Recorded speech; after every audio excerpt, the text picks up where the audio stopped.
था राज्य का मुख्यमंत्री से कि बोलिए कितना प्रवासी मजदूर है, কত পরিযায়ী শ্রমিক।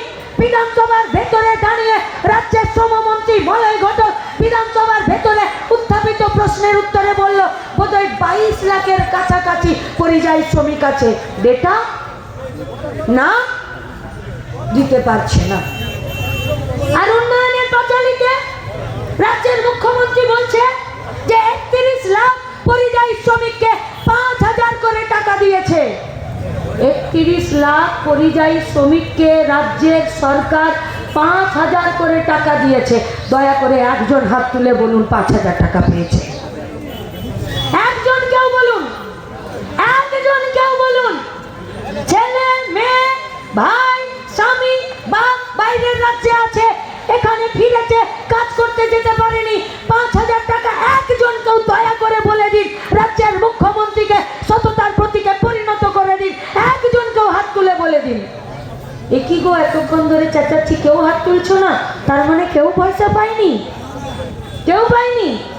তাহলে বোধহয় পরিযায়ী শ্রমিকের নাম জ্যোতিপ্রিয় মল্লিক, তাহলে বোধহয় পরিযায়ী শ্রমিকের নাম অনুব্রত মণ্ডল, তাহলে বোধহয় পরিযায়ী শ্রমিকের নাম পার্থ চ্যাটার্জি, তাহলে বোধহয় পরিযায়ী শ্রমিকের নাম তৃণমূলের নেতাগুলো যেমন করে 100 দিনের কাজের টাকা মেরেছে অমনি করেই পরিযায়ী শ্রমিকদের টাকা মারছে,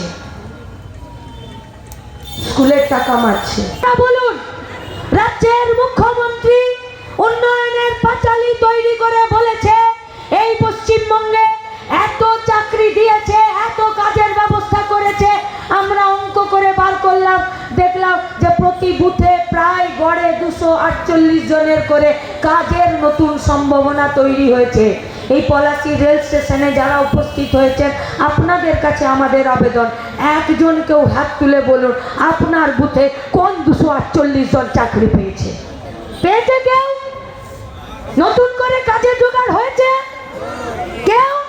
তাহলে আপনারা সত্যি বলছেন না, রাজ্যের মুখ্যমন্ত্রী সত্যি বলছে? দিনের আলোয় মিথ্যে কথা, দিনের আলোয়। লাল ঝান্ডা ধরেছি অমানুষ নয়,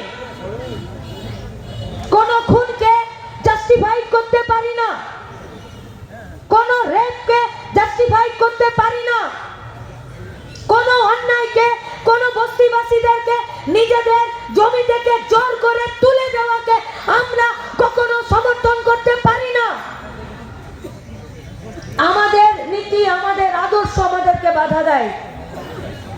আমাদের লাল ঝান্ডা আমাদেরকে সেই পথে চলতে শেখায়নি যে পথে একজন টোটো চালকের কাছে থানা, তৃণমূলের ইউনিয়ন, আত্মীয় আর শোরুম একসাথে 18 থেকে 20,000 টাকা আদায় করছে।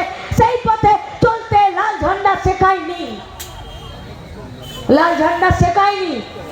পলাশী সুগার মিলের 100টা শ্রমিকের প্রত্যেক দিনের উনুনে হাঁড়ি চড়ানোর দুঃখের কথা শুধু গিলে নিয়ে চুপ থাকা,